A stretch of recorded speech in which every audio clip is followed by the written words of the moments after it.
Hello everyone, मेरा नाम है सुजाता परिहार और आप सबको स्वागत है मेरे चैनल रीड टू सक्सीड में। इस वीडियो में हम कवर करेंगे क्लास 12 के इंडियन इकोनॉमिक डेवलपमेंट के चैप्टर नंबर 6 के बारे में। चैप्टर का नाम है ह्यूमन कैपिटल फॉर्मेशन और इस चैप्टर को दो पार्ट में कवर करेंगे। ये है पार्ट 1। रेफरेंस हमने टी.आर. जैन, वी.के. ओरिजी की बुक से लिया है। और टॉपिक्स हमको क्या क्या कवर करने हैं। पहला टॉपिक है concepts of human resource, human capital formation and human development. Second है sources of human capital. Third है human capital formation and economic growth. Fourth है problems facing human capital formation in India. Fifth है education as an essential element of human resource development. तो ये 5 topic हमको इस पूरे chapter में cover करने हैं। तो चलिए स्टार्ट करते हैं। तो देखिए पहला पॉइंट आता है, पहला टॉपिक है concept of human resource, human capital formation and human development. तो ह्यूमन रिसोर्स क्या है? Human resource refers to ability, skill and expertise of human being to contribute to the process of value addition in the economy। देखो इसका क्या मतलब है कि आपके पास कुछ ना कुछ स्किल्स होंगी,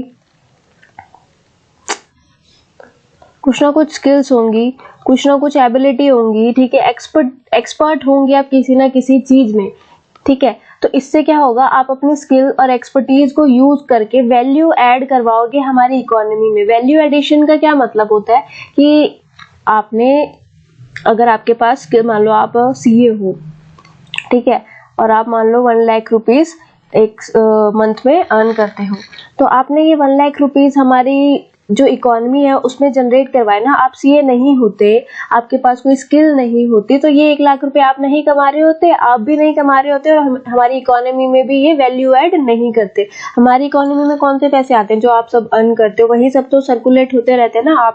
आप किसी से लेते हो, आपको सैलरी मिलती है, आप उसको आगे स्पेंड करते हो, तो यही पैसे सर्कुलेट होते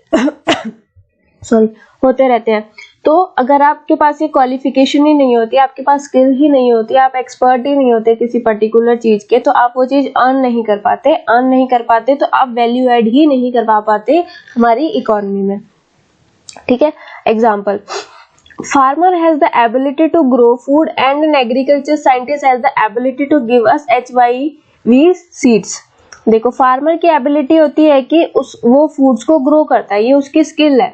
और जो एग्रीकल्चर साइंटिस्ट होती है उनकी एबिलिटी ये होती है कि वो नए नए टाइप के सीड्स बनाते रहते हैं, जैसे कि HYV सीड्स है, हाई यील्डिंग वैरायटी सीड्स उन्होंने बनाया।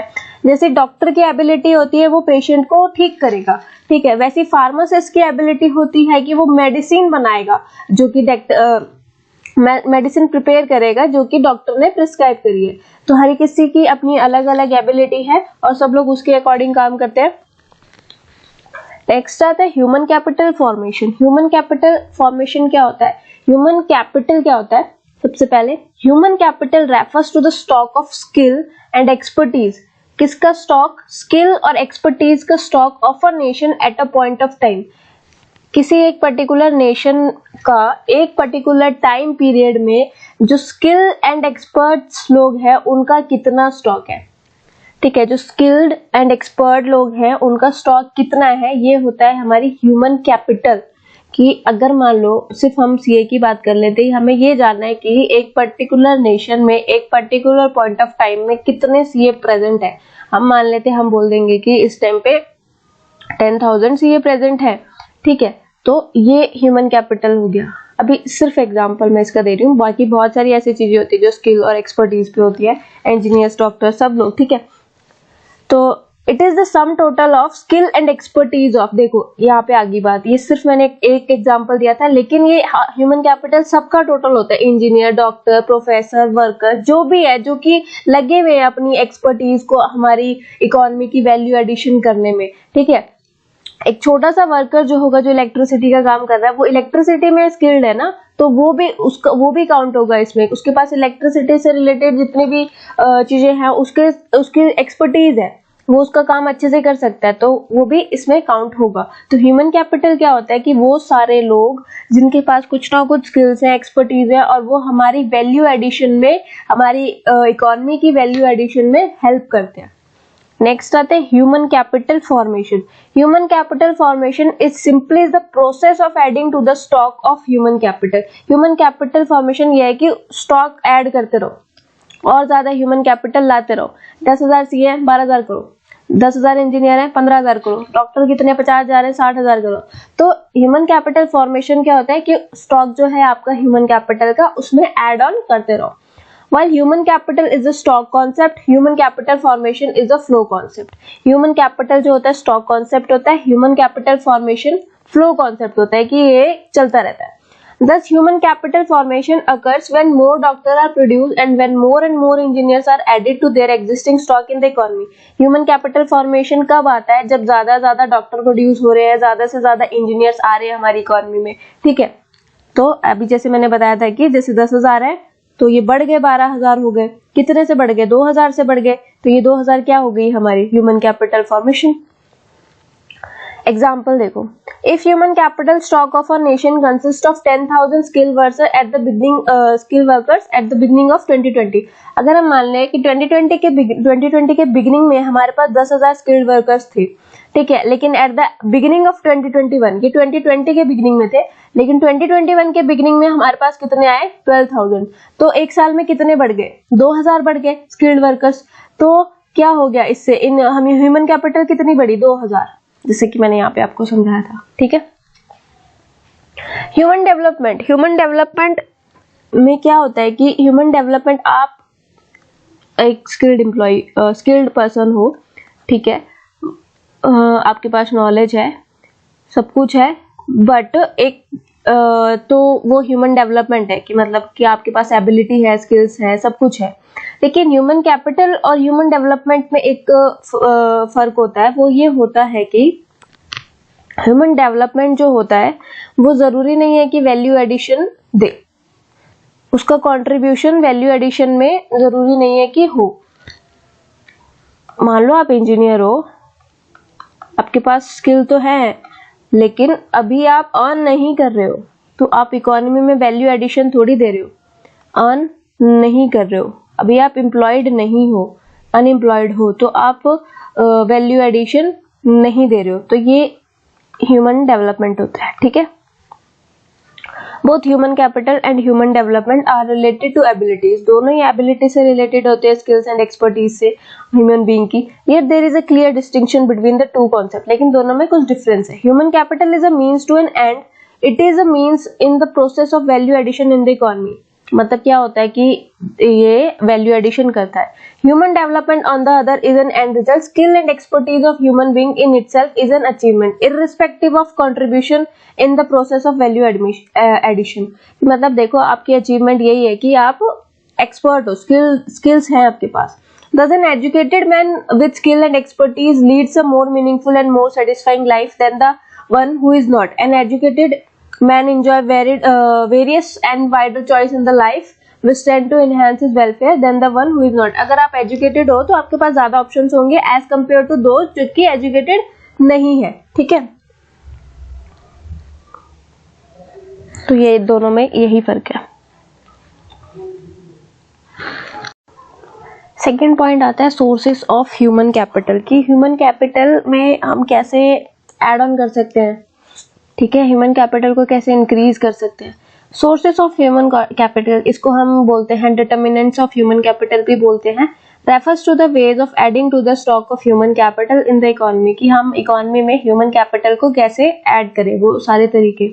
सम of the important ways of adding the stock of human capital are as under, कुछ इंपॉर्टेंट तरीके हैं ये। सबसे पहला आता है expenditure on education. Expenditure on education, education पे खर्चा करना।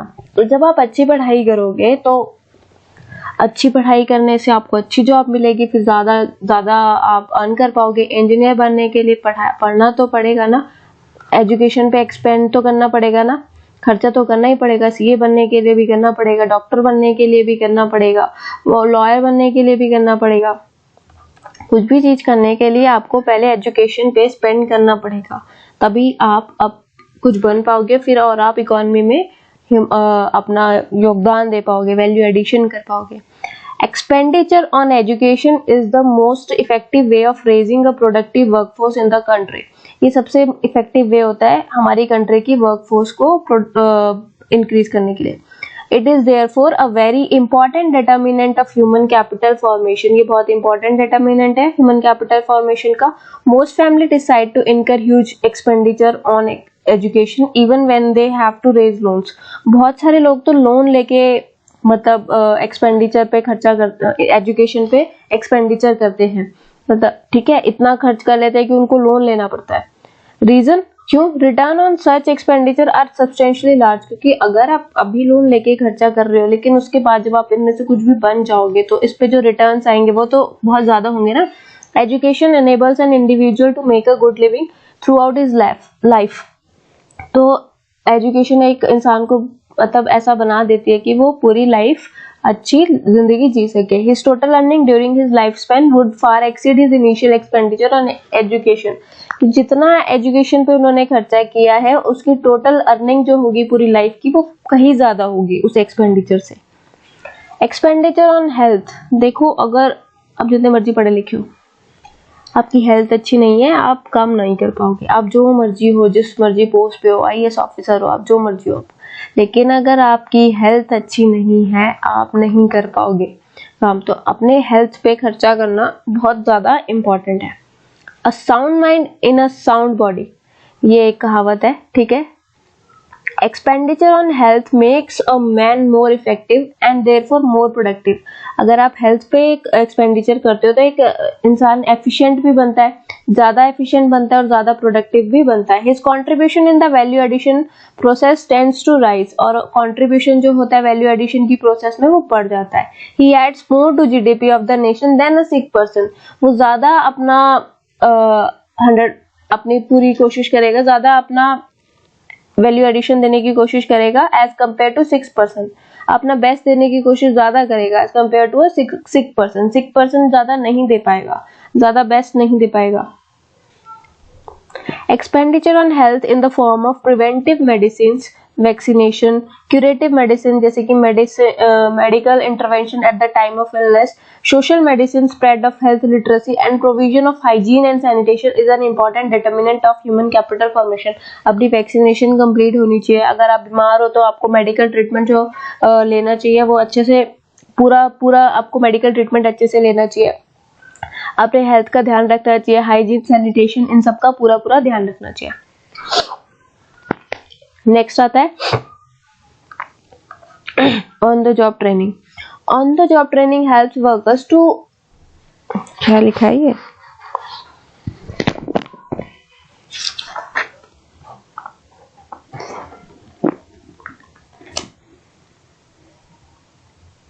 एक सेकंड मैं चेक कर लेती हूँ।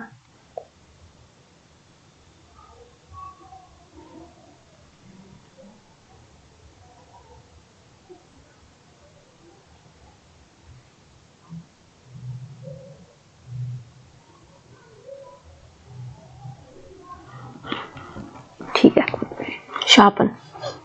On the job training helps workers to on sharpen their specialized skills। इसका मतलब भी sharpen ही होता है, ठीक है। क्या चीज है कि अगर आपको ट्रेनिंग मिल रही है, ऑन द जॉब ट्रेनिंग मिल रही है, तो आप अपने स्किल्स को और ज्यादा शार्प कर सकते हो, ठीक है, और ज्यादा निखार सकते हो। It enables them to raise the level of their efficiency, productivity। आप अपनी efficiency, productivity को increase कर सकते हो। Firms are always inclined to undertake on the job training programs। Firms जो है on the job training programs provide करती रहती है, because returns on account of enhanced productivity far exceed the cost of such programs। क्योंकि इनसे जो return मिलता है वो उसकी कॉस्ट से कहीं ज्यादा होता है। On the job training can different form, अलग अलग तरीके के होते हैं ये। Workers may be trained in the firm itself under the supervision of a skilled worker. या तो उस फर्म में वहां पे उनको ट्रेनिंग दी गई है किसी स्किल्ड वर्कर के अंडर में, या फिर workers may be sent for some off campus training, और वर्कर, या फिर दूसरा तरीका है कि ऑफ कैंपस ट्रेनिंग के लिए वर्कर्स को भेज दिया जाता है, ठीक है। The firm prefer to retain the trained workers with view to enjoying the benefits of higher productivity। Train workers को फर्म्स जो होती हैं वो अपने पास रिटेन करके रखना चाहती है ताकि उनसे प्रोडक्टिविटी ज्यादा मिलती है। enjoying the benefits of higher productivity, ठीक है। expenditure on such training program therefore is yet another important determinant and the source of human capital formation। तो इन प्रोग्राम पे भी एक्सपेंडिचर करना बहुत एक इम्पॉर्टेंट डिटर्मिनेंट होता है ह्यूमन कैपिटल फॉर्मेशन का। नेक्स्ट आता है स्टडी प्रोग्राम फॉर अडल्ट्स की देखो आप एजुकेशन अपने प्राइमरी सेकेंडरी और यूनिवर्सिटी लेवल पे तो लेते हो, लेकिन गवर्नमेंट और एनजीओस क्या करते हैं, ऑर्गेनाइज करते हैं स्टडी प्रोग्राम्स को अडल्ट्स के लिए, ताकि वो भी अपने काम में और ज्यादा प्रोफिशिएंट हो सके, ठीक है, और उनकी प्रोडक्टिविटी इनहेंस हो सके और वो ज्यादा सर्व कर सके, ज्यादा वैल्यू एडिशन कर सके। नेक्स्ट आता है माइग्रेशन। माइग्रेशन क्या होता है, माइग्रेशन भी कंट्रीब्यूट करता है ह्यूमन कैपिटल फॉर्मेशन में, क्योंकि इससे क्या होता है कि आपको दूसरी जगह के जो स्किल वर्कर्स है उनका भी पता लगता है कि कितने ज्यादा है। माइग्रेशन इन्वॉल्व्स कॉस्ट ऑफ कौन सी कॉस्ट लगते हैं, कॉस्ट ऑफ ट्रांसपोर्टेशन लगता है एक जगह से दूसरी जगह जाने के लिए, कॉस्ट ऑफ लिविंग लगती है दूसरी जगह पे रहने के लिए, ठीक है। लोग जाते क्यों है बाहर, बेटर जॉब अपॉर्चुनिटीज के लिए जाते हैं, क्यों, क्योंकि gains of migration terms of higher salary are greater than the cost of migration, कि आप तभी जाओगे ना जब आपको पता लगेगा कि वहां सैलरी ज्यादा मिल रही है, आप पूरा आप चार्ट बना लोगे कि इतनी सैलरी मिल रही है, इतना खर्चा होगा, उस हिसाब से अगर आपको फायदा लगता है तभी आप दूसरी जगह जाते हो। Implying that migration leads to human capital formation through fuller, better utilization of skills. Expenditure on information. Information पे खर्चा, information relating to job markets, educational institutes, offering specialized skill is an important determinant of skill formation. कि देखो जो भी jobs आई हैं, जो भी educational institutes हैं जो स्पेशल स्किल्स प्रोवाइड कर रहे हैं, ठीक है, उसके बारे में उस लोगों को बताना, इस पे खर्चा करना भी बहुत इंपॉर्टेंट होता है। It enables people to actualize their productive potential, इससे लोगों को पता चलता है कि उनको करना क्या है, ठीक है, उनका पोटेंशियल को और ज्यादा प्रोडक्टिव बनाने के लिए। Accordingly expenditure on information is another determinant of human capital formation, तो ये भी एक अलग डिटर्मिनेंट है ह्यूमन कैपिटल फॉर्मेशन का। थर्ड टॉपिक आता है human capital formation and economic growth. आज का लास्ट टॉपिक है। फर्स्ट है change in emotional and material environment of growth. तो देखो इससे क्या होता है, चेंज आता है इमोशनल और मटेरियल एनवायरनमेंट ऑफ ग्रोथ में। Human capital formation generate change in emotional and material environment of growth, दोनों में चेंज लेकर आता है। कैसे? Emotional environment becomes conducive to growth as people tend to acquire growth oriented attitude and aspiration. देखो जब आप इंक्रीज करोगे, स्किल्ड हो जाओगे, एक्सपर्ट हो जाओगे किसी चीज में, तो आपका एटीट्यूड चेंज हो ही जाएगा, आप ग्रो करने लगोगे, ठीक है। Material environment becomes helpful to grow as the society now possesses higher number of skilled and trained worker to implement the plans and programmes of economic growth. Material environment कैसे grow करेगा कि हमारी सोसाइटी में ज्यादा स्किल्ड और experts workers होंगे, trained workers होंगे, तो हमारी इकोनॉमी अपने आप ग्रो करने लगेगी। नेक्स्ट आता है higher productivity of physical capital. Human capital formation increases productivity of physical capital referring to output per unit of capital. Specialized engineers and skilled workers can certainly handle machine better than the others. Human capital क्या करता है कि आपकी productivity, physical productivity को increase करता है, पर unit of capital increase होता है। अगर आप इंजीनियर हो, स्किल्ड वर्कर हो, ठीक है, तो आप मशीन्स को ज्यादा अच्छे तरीके से हैंडल करोगे एज कम्पेयर टू अदर जो कि उसमें इतना एक्सपर्ट नहीं है। It enhances productivity and accelerates the pace of growth. इससे प्रोडक्टिविटी भी बढ़ती है और ग्रोथ भी इंक्रीज होती है। Human capital formation gives birth to innovative skills which leads to innovation, invention and technical improvements, the undercurrent of growth and development. इससे क्या होगा, ह्यूमन कैपिटल फॉर्मेशन क्या करता है, स्किल्स को इनोवेटिव स्किल्स लेकर आता है, जिससे कि इनोवेशन होती है, इन्वेंशन होती है, टेक्निकल इंप्रूवमेंट होती है, ठीक है, ग्रोथ होती है, डेवलपमेंट होती है। Larger the number of skilled and trained personnel greater the possibility of innovation, invention and technical improvement. जितने ज्यादा स्किल्ड लोग होंगे, ट्रेंड होंगे, उतनी ज्यादा इनोवेशन, इन्वेंशन, टेक्निकल इंप्रूवमेंट होने की चांसेस रहेंगे, ठीक है। In the area of production and related activities, इन सब जगहों पे these are the life line of growth. तो ये लाइफ लाइन होती है ग्रोथ के लिए। Higher rate of participation and equality. Higher rate of participation होता है, इक्वालिटी होती है। By enhancing productive capacity of labor force, human capital formation induces greater employment. ज्यादा से ज्यादा आप अपने आप को enhance कर रहे हो तो ज्यादा से ज्यादा employment भी generate होगी। This increases the rate of participation. Rate of participation बढ़ेगा, यानी कि percentage of labor force participating in the process of production और simply the percentage of employment of the existing labor force, कि ज्यादा से ज्यादा लोग उसमें participate करना चाहेंगे, उसके employee बनना चाहेंगे। Higher the rate of participation, greater is the degree of economic and social equality in the society. जितनी ज्यादा रेट होगा पार्टिसिपेशन का उतनी ज्यादा इक्वालिटी होगी सोसाइटी में, इकोनॉमिक और सोशल इक्वालिटी होगी सोसाइटी में। तो थैंक यू सो मच ये वीडियो देखने के लिए। अच्छी लगे तो सब्सक्राइब करना मत भूलना। Thank you so much.